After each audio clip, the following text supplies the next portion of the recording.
শুধু যুদ্ধের জন্যই নয়, শান্তিতে এই নেভির নৌবাহিনীর প্রচুর অবদান রয়েছে। নৌবাহিনী থেকে পরিচালিত হচ্ছে কোস্টগার্ড, তাদের অবদান অত্যন্ত বলবো যে ভালো।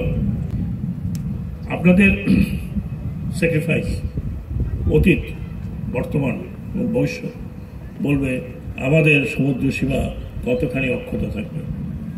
আমরা এখন পর্যন্ত আমাদের নেভির সেই ক্যাপাসিটি পাইনি যারা আমাদের ইজেট বা নীল সমুদ্র বা নীল সম্পদকে আহরণ করবে এবং রক্ষা করবে। আশা করি ইনশাল্লাহ।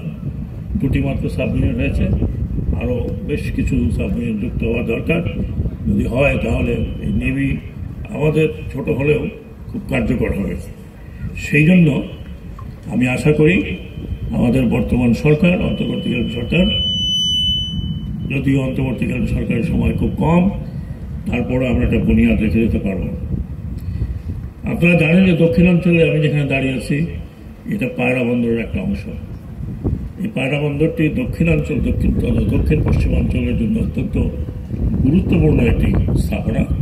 যদিও এটা মাত্র শুরু হয়েছে, একটু টেক টাইম, কিন্তু যেভাবে আমি দেখেছি, যা দেখেছি আমি আমার সেকেন্ড ভিজিটে দেখেছি যে খুব তাড়াতাড়ি এটা প্রকৃত হওয়ার সম্পূর্ণ অথবা সম্পূর্ণ হওয়ার পথে আছে।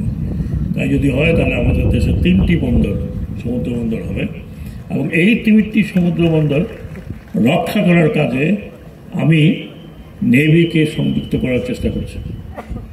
বিশেষ করে আমাদের 3টি বন্দর এবং একটি গভীর সমুদ্র বন্দর, যেটা আপনারা জানেন নাম মাতারবাড়ি, এই 4টি বন্দরকে এবং আরও ছোট ছোট বন্দর যে আমাদের ইন্টারনাল বেশ কিছু বন্দর রয়েছে সেগুলোকে একত্র করে একটি পোর্ট স্ট্র্যাটেজি, মেরিটাইম স্ট্র্যাটেজি তৈরি করার কাজে আমরা নিয়োজিত আছি। এবং এই প্রসঙ্গে বলতে পারি যে নেভাল হেডকোয়ার্টার এবং অন্যান্যরা আমাকে যথেষ্ট সহযোগিতা করেছেন।